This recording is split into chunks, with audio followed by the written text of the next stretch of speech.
What's up, YouTube? WK Dad Team DKF here with another pro tips for BKs.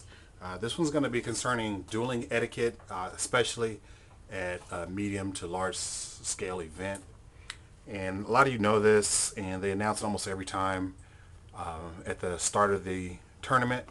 But it just helps just to keep these things in mind, just to help you on your road to becoming a better duelist and just, a good sport. So usually what I do is if I get to the table before my opponent or we get there at the same time or whatever, you want to lay out your mat if you're using one.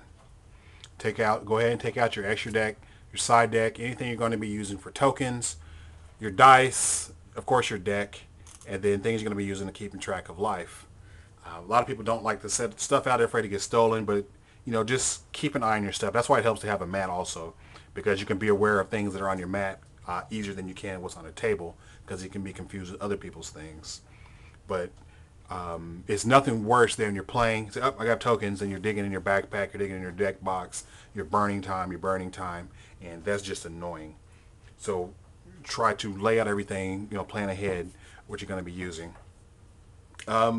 So once we're into the match, try to be sure that you're announcing your plays and your moves and your change of phases. It's not always necessary, but there's a time when you should be, especially if you are going into game two and you're playing against a plant deck or a monarch deck and you know for certain that they're running max C or effect Veiler.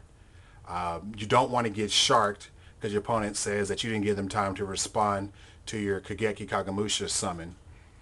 So easily you summon Kageki, you go response. If they Veilers, okay, fine. If they don't, then you summon your Kagamusha. They still have no response. You sing for Shien, no response. Your opponent's going to be really hard pressed to say, wait, I wanted to do something there. No, I gave you ample opportunity. I announced my moves clearly. You fail, and it seems small, but you'd be surprised at how many times people try to shark people either because they're jamming away on their headphones, or they were distracted, or they're just trying to shark you and get an easy game loss. So just be aware of those kind of stupid things.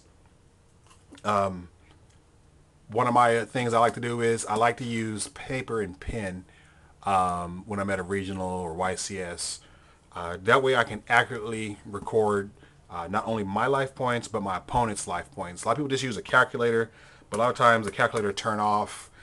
You'll hit the wrong button. Your finger actually hit the all clear instead of just the clear.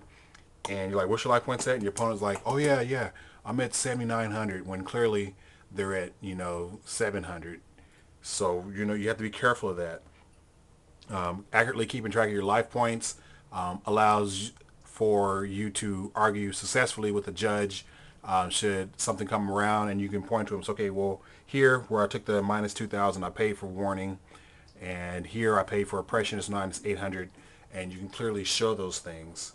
Not only that, keeping track of your opponent's life points, when you can make that big game shot, you know that, okay, I can force that warning, and that'll put them at 2,800.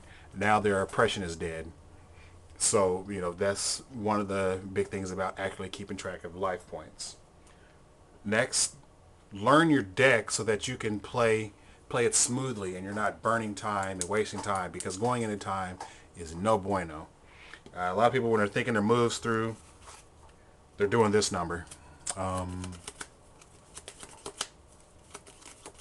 Okay, I know that it's kind of a nervous twitch and a lot of people do it. I'm guilty of doing it at times. But at large scale events, I really try to avoid it. And one of the things I've learned to avoid doing that, and I picked this up from watching Dale Bolito, is I kind of fan out my cards and just hold them like this.